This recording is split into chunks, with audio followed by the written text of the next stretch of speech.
Okay, fix your hair. You're going to be a model tonight. So I wanted Glenn to look at the bike and see if his feet were flat on the ground since he's a midget. What are you, 5'2"? Now look, feet are flat on the ground, right? My ass is flat. You're at a light. I'm at a light. And it's like having a bike that you're comfortable on, right? Well, I got to be honest with you.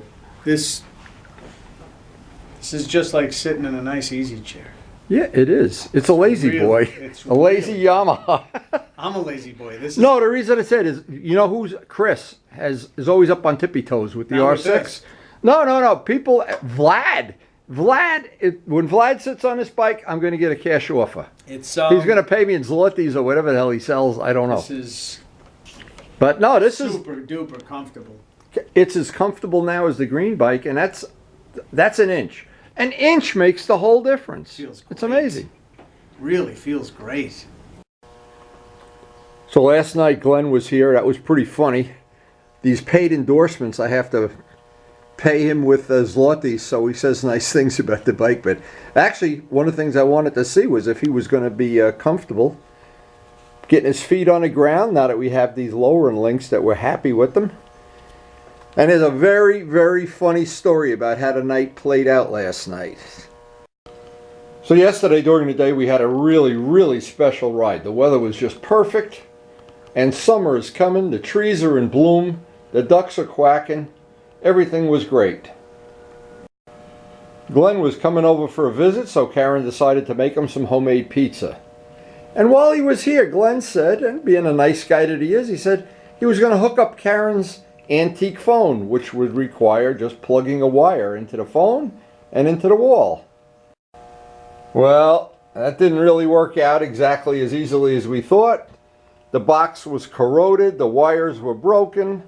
It was just terrible. But Glenn stepped up to the plate. I went to Lowe's, got all the parts we need to do the job. Karen's happy, she has her new antique phone. Life is good here on the Ponderosa. And with summer right around the corner, every day that goes by I'm getting more and more in the mood to get into my ride every day mode. But we got one more thing we've got to do for Glenn. Want to try to finish off his tank in the next couple of days. We have to get that Dime City muffler, replace the muffler, which that'll be a 10-minute job, hopefully. And let's hope they get them in from wherever they get them from. They've been very good in the past. And they're very good about communicating. When you send them an email, you get an answer very, very promptly. So, always like to do business with people that know how to do business. Dime City is a good one. So for me, it's the usual routine. It's always feed the fish, feed the birds, and then maybe have time for a cup of coffee. We plan out the day. We'll try to sequence up the day. And since the weather report says it's raining all day, it looks like we're going to work on Glenn's parts. He took the fairing home last night. No chance we're going to get to ride today. And that's why in this part of the country, anytime you do get a ride, you count your blessings, because you never know when it's going to be like this for 5 days in a row. And we'll try to clean off that table today. And for a few weeks, at the beginning of every summer, our wisteria is blooming. And it's all over the pergola above the pond. What happens back here, and we're going to be doing it in the next week or so, Karen has these because she has back issues. We have all her veggies. These will become our veggies for the whole summer, among other things. And then we will be doing a lot of landscaping this year. So we're in our endless attempt to keep every day different than the day before. But one thing stays the same. We always need a giant cup of coffee in the morning. This is what Glenn worked on all night last night. We finally got it running. It's hard to believe. So this is funny. What really happened last night, Glenn, you went to hook up the antique phone, and when he got done wiring the thing, the phone worked, but all the other phones in the house didn't work. So we had to, the wires were screwed up. Of course, everything here is 100 years old. So what happened then, I went to Lowe's, I bought some parts, we jury rigged it, we got it running, and now all the phones in the house work. Especially that antique phone will outlast me, that's for sure. So the two projects, it's a rainy day, And Miles is coming over this afternoon, so I have a short amount of time. One project is, if it rains another day this week, or maybe even today, I'll try to get these mirrors sanded out and get them in shiny gloss black.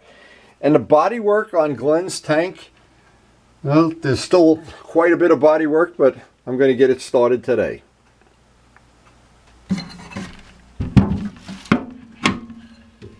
So step one on, really on any repair, especially this one, since we've done some of the preliminary Bondo work, take some simple green, where we're going to have to back mask it. The idea of this repair is not to do anything we don't have to do.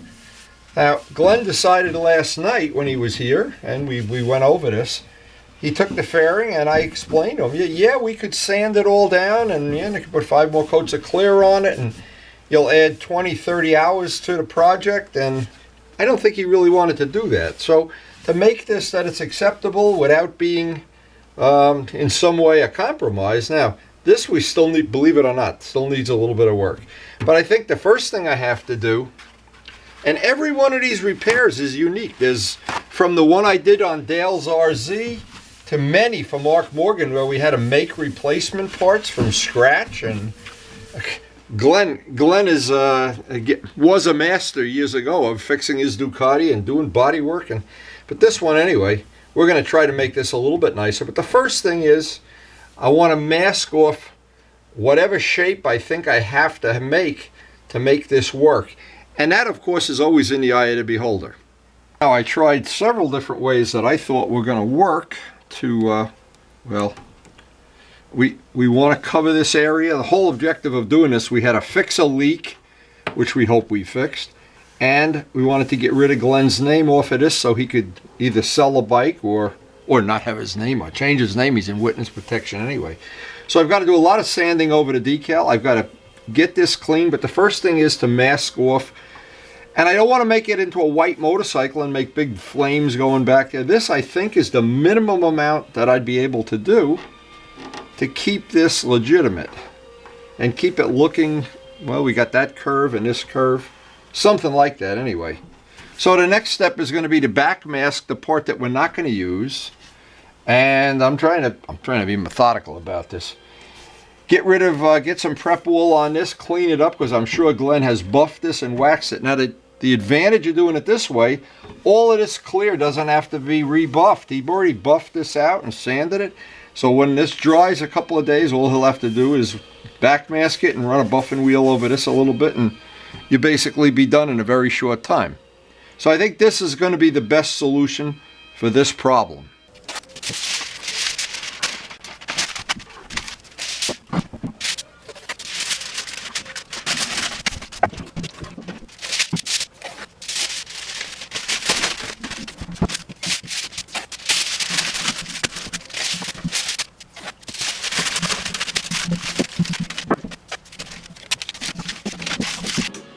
So the next step is some prep wool, just to make sure we've got every little bit of wax off, that we're not grinding and pushing the wax down in. And a little tip that may be helpful, if you use the minimum amount of this, you don't want to have that it's dripping and drooling. Sometimes this can actually eat into primers. Some primers I've found, if they're not really dry, this will soften the primer up. But this really does a good job of getting some of this off. If you ever find Sickens M600, and you can get it in your state, we can't get it in New Jersey anymore. It's like a much better degreaser, but unfortunately, we're not able to get it in New Jersey. So, okay, she's degreased. Now I'm going to start grinding away at this. I don't want to have any wax or anything that I grind down in. So the first part of this is using some 400 sandpaper. I want to scuff everything up so I get a tooth. The main thing is here to get a tooth. I don't want to make it any rougher, and I don't want to sand away that tape edge. I want to leave. I'd like to get, in a perfect world, I'd like to get right up to the tape edge, just kiss it, but not sand down and get the edge all rough. Of course, it's not a perfect world. That's the problem. But once I roughen this up, and where I have this decal, I'm going to have to just sand it until I can't feel it. Otherwise, it's going to come through. And we had the same issue on the fairing parts. So a few minutes spent here sanding, and then we'll get ready to start block sanding this bodywork out. See what amount of, I think it's going to need one more coat of Bondo, but we won't know until we actually start it. But you can't start anything, any repair, any. The part should be clean, degreased before you ever touch it with sandpaper. Then once you touch it with sandpaper, the idea is keep as delicately as you can up by the tape line. All you need to do is get everything scuffed and level. Once it's scuffed and level, then we can go on to the next step. We really don't want to have a lot of shiny, glossy paint showing through here. And the idea of this whole repair is to salvage the rest of the fuel tank. And we don't have to re-clear and put another $100 worth of clear on and grind it and sand it, and that would take many hours of for a track bike that I'm sure is Glenn wants to keep the amount of work and the amount of effort and money reasonable on this project. So we always do what the customer wants, even if he doesn't know it. Especially if he doesn't know it. All right, so that's kind of scuffed up good. Now we got to start getting things flat. Now the first thing I want to do is the lettering. I want to take a hard block, make sure I don't have any ripples I don't need in here. Get these dressed off as much as I can using an X pattern. This should cut it down, and always by feel. And it's a John Pothier tip that I've used for a long time. Keep it wet with a rubber glove. You figure feels any little imperfection. These are the kind of things you really can't see. And you know, if you went to a person that's a professional body man, where they're doing cars and trucks and stuff, this wouldn't really be appropriate stuff. You're not gonna have this kind of work. This is a specialty kind of work. I'm not sure how many people really are good at doing this. I'm not sure I'm good at doing it. You be the judge of that. I'll let Dale be the judge of that. Anyway, that looks like we got that kind of flat. Now that's one. Okay, now we got to work on this bodywork issue up here. And again, I'm doing it by feel. I feel right here. It's just not exactly the way I want it. So a lot of this I can do just very carefully, very carefully. Constantly going back and forth with your finger. Your finger doesn't lie. We got a little lump right there. Now more than likely we're going to have to go over this again with a little groove here. A little more Bondo. Now as it was, the way the tank had a leak before we didn't even know it had a leak. Turbo Steve was the one who figured that out. So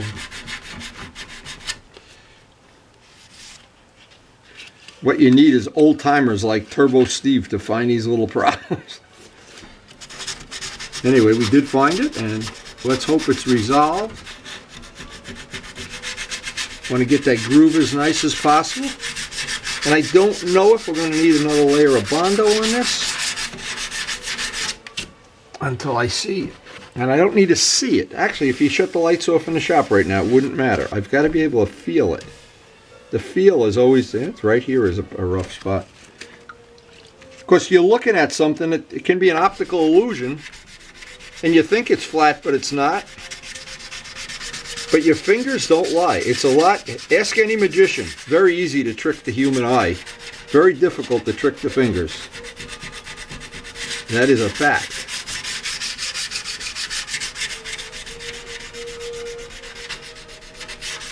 Okay, so I wanted to show some of this in real time, but we don't need to spend an hour on this. I'll spend a little more time until I can honestly feel I've got most of it out. And then I want to put a very tiny skim coat of Bondo on that, because there are a couple low spots here I still have to deal with. Okay, this is the product that we've used and used with a lot of success, the 4CR. It's roughly 3 times the price of the AutoZone stuff, but this stuff really works great. It's filled, it's fiberglass filled, it's strong, and it sands out in about 15-20 minutes. So if we want to we can get a coat, I can call it a skim coat, just the slightest. Here's where I'm trying to, there's a little imperfection right here, because what's happened is the tank has a dent in it, and we're trying to build a material up around that mountain. So in using Bondo, a couple of things make sense. If you look inside and you see what looks like it's oil on top of the Bondo, stir it up. Now, I just stirred this up a couple of days ago, so it has a nice smell. Karen loves the smell of this in a house. She keeps talking about that word murder, but I don't know why. It's a mystery to me. She hates the smell of Bondo, so I have to do this as quick as possible and put it outside while it's drying. Now I have a special tool here, a Bondo screwdriver. Of course, you don't have to do it this way. That's not one of the world's greatest tricks, but there is a trick, and the trick is you got to stir this. If that catalyst isn't stirred in the whole material, it cures in the very stripes of it don't cure. And that can ruin your whole day, and you got to dig it all out or sand it out and do it over again. Now in this case, we're in about a 65-degree environment here, so this is going to kick off relatively quickly. Relative is a big word here. We'll take any spatula, it really doesn't matter. This is not a big deal. We want to get what I call a skim coat on here. The thinnest possible coat.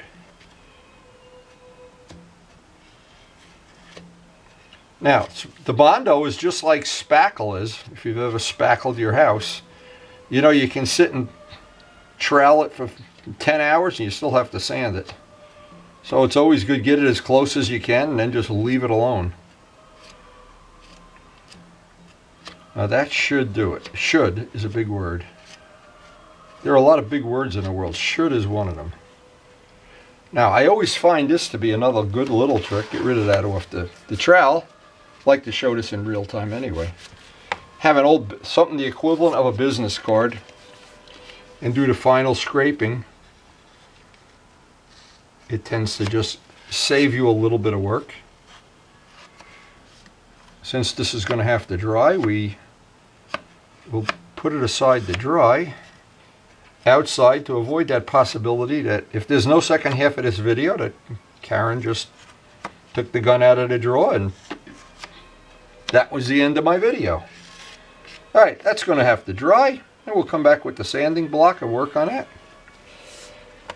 Again, Bondo is like a skill unto itself, and what's a great idea, what I always tell people is a good idea, if you have a job like this, use it for practice. Do it, you know, just for the practice of doing it, because it's a skill that you get better at every time you do it.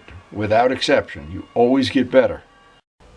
Now what happens with any Bondo, when you sand it too soon, it just makes a mess. It clogs up the sandpaper. So what I always try to do, try to find something I need to do around the house that's going to take a few minutes, or just go have an extra cup of coffee, because I want that to be as dry as possible, and I want it to dust off and make dust that I can shake it and put a new towel down and just shake it outside. I really can't do anything outside today for the obvious reason. It's pouring rain. Not a lot of traffic. Now this is what's really nice as well. I'm waiting for Bondo to dry. Not like some of the areas I can just relive the ride from yesterday. It really does make the Bondo dry quicker. Not a lot quicker though. Another thing that speeds up Bondo drying, just make an extra cup of coffee. It is a big mistake to sand Bondo that isn't cured out. Now, of course, if you're in a warm weather climate and you can put your Bondo out in the sun, it's great. We don't have that choice. And to make this day even more unpredictable, the rain kind of let up. And Karen said she'd like to run out and do a couple errands. So what a great time to do errands while the Bondo's drying. Well, if you're waiting for Bondo to dry, nothing's better than a trip to ShopRite. And even in ShopRite, Karen is making herself crazy. She needs more flowers. This will be my summer project. So we're back from all our errands, and what I want to do is just take a piece of sticky back sandpaper, just rough this in. When it comes off as powder, that tells you that it's dry.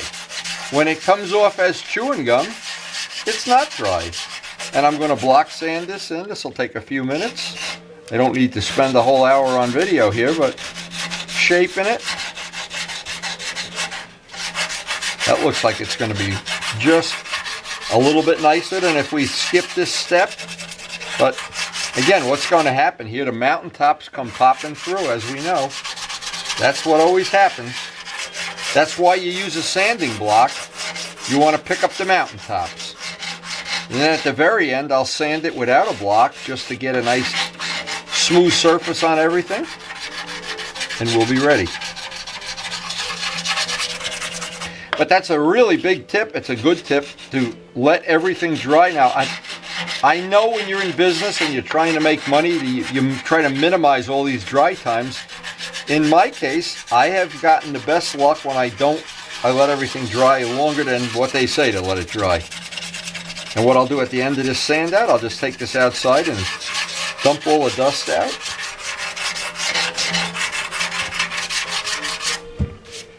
Now by feel, I can feel we're coming up on that little by little by little. It's just going to take time. Now just to finalize this, I got some wet and dry 400. And we will be ready to put a coat of paint on this very soon. Actually, it's in our advantage, our favor, that it's not raining out there. That'll be a lot more fun than trying to paint in this cellar. And I can airbrush this in. The airbrushing will keep that paint edge to a minimum. And if I have to, I'll go over this, the area that I'm sanding right now 2 or 3 times. Put some extra paint on there in case I have to sand it out again. But I don't think so. I think it's going to be fine. Now, a repair like this is really always a hit or miss thing. Sometimes you have to go back and do it twice to get it the way you're happy with it. But this is the trick. When you can feel it and you're happy with it, it's time to paint. Okay, well, the compressor's building up some pressure. Tack rigging this down. And we'll see how this works out. We're going to use our Iwata airbrush, and luckily Glenn has, looks like we're going to have plenty of paint left over here. Lucky for Glenn. Anyway, the old Iwata airbrush. The only thing you can do wrong with an Iwata airbrush, or any airbrush, is if you forget to clean it at the end, it's not going to spray. You want to really clean it well at the end of every use. Run plenty of thinner through it and clean it.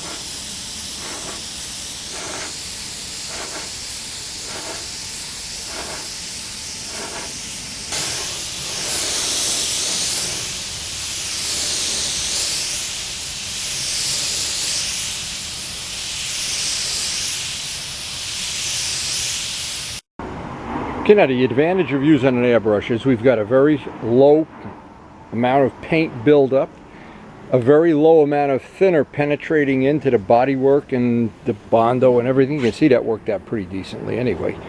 So this is going to have to dry overnight. We'll put it out in the garage because we have Miles coming today. We'll let that dry overnight. We'll remask the stripe. We can put the white and the clear on the same day. So if we get, of course, a paintable day.